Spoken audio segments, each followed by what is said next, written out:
Farg'ona jamoat salomatligi tibbiyot institutining byudjetdan tashqari mablag'lari hisobidan 50 milliard so'mdan ziyod mablag' sarflandi va ko'p tarmoqli klinikasi Smart AI shifoxonasiga transformatsiya qilindi. Zamonaviy raqamli tibbiyotning kompleks modeli sifatida faoliyatini boshladi. Klinikamizni biz aynan prezidentimiz bizga qo'yib bergan talablarni bajarish maqsadida biz 100% klinikamizni raqamlashtirishga erishdik. Buni birinchisi, demak, biz sun'iy intellektga integratsiya qilingan reanimatsiya bo'limini tashkil qildik. Bu nima beradi? Bu markazlashgan monitoring tizimi, ya'ni bu platforma orqali har bitta reanimatsiya bo'limidagi bemorlarning ko'rsatkichini real vaqt davomida bitta qurilmaga uzatib turilishini ta'minlash va bemordagi har qanday minimal o'zgarishlarni ham o'z vaqtida aniqlash va asoratlarni oldini olish va bo'lishi mumkin bo'lgan asoratlarni prognozlash, dori-darmonlarni to'g'ri taktikani tanlashga juda ham katta ahamiyat beradi. Bu aytib o'tayotgan jarayon respublikada yagona bo'lgan biz yaratgan klinik monitoring dasturi orqali boshqariladi. Institutning ko'p tarmoqli klinikasi umumiy terapiya, umumiy xirurgiya, anesteziologiya va reanimatsiya, qabul diagnostika, fizioterapiya bo'limlaridan iborat. Umumiy terapiya va umumiy xirurgiya bo'limlarida bemorlar uchun yotoq kravatlari 3 funksiyali elektron pult yordamida boshqariladi. Hamshiralar bilan bog'lanish uchun elektron chaqiruv panellari o'rnatilgan. Murojaatlar koridorlarda o'rnatilgan yirik displey ekranda onlayn tarzda kuzatib boriladi. Bemor murojaat qilganda palatasi eshigi ustida vizual signal yoqiladi. Bu esa tezkor reaksiya mexanizmini ta'minlaydi. Shuningdek, Smart shifoxona bazasida Italiya bilan xalqaro hamkorlik doirasida oliy hamshiralik ishi yo'nalishi talabalarini tayyorlash bo'yicha innovatsion o'quv-amaliy markazi tashkil etilgan. Markazda hamshiralik faoliyatining zamonaviy kompetensiyalari, klinik qaror qabul qilish, bemor parvarishi algoritmlari, simulятsion treninglar va raqamli monitoring tizimlari bilan ishlash ko'nikmalari shakllantiriladi.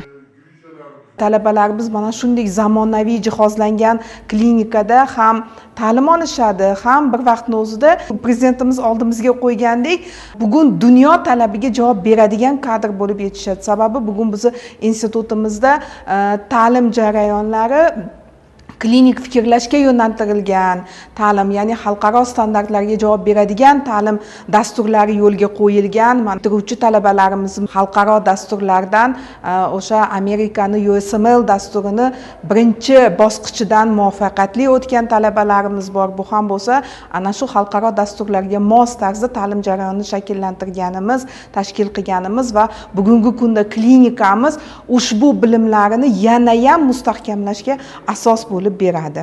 Xulosa qilib shuni aytish mumkinki, bugungi kunda institutimizga kelgan talabalar bemalol operatsiya jarayonlarida ishtirok eta oladigan, o'zlari mustaqil klinik fikrlay oladigan va bugun institutimizning ushbu klinikasida yangi AI doktor dasturi ishga tushgan, bemalol xato qilmasdan bemorga tashxis qo'yadigan mutaxassis bo'lib chiqishadi.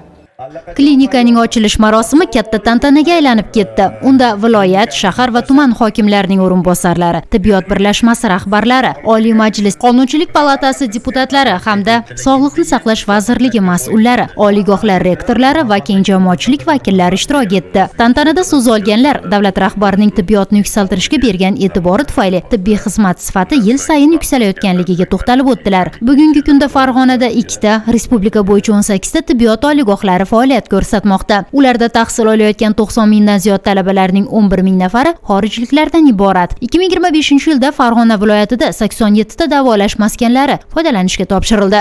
Joriy yil bu ko'rsatkichni 100 taga chiqarish rejalashtirilgan. Bundan 10 yil oldin viloyatda 350 ta shifoxonalar faoliyat ko'rsatgan bo'lsa, bugun ularning soni 1417 taga yetgan. Natijada respublika poytaxtiga borib davolanadigan bemorlarning 61%, xorijga boruvchilarning 36% Farg'onaning o'zida dardlariga davo topmoqdalar. Eng asosiysi, oilaviy poliklinikalarni qamrab oluvchi tibbiyotning birinchi, ko'p tarmoqli klinikalarni qamrab oluvchi ikkinchi bo'g'ini va tibbiyot oliygohlarining klinikalariga ega bo'lish bo'yicha uchinchi bo'g'in ham to'liq shakllantirildi. Natijada aholiga tibbiy xizmat ko'rsatish sifati jahon talablari darajasiga olib chiqilmoqda. Tantanada ana shular alohida ta'kidlandi. Institutning o'z klinikasiga ega bo'lishi bilan jamoa muborakbod etildi.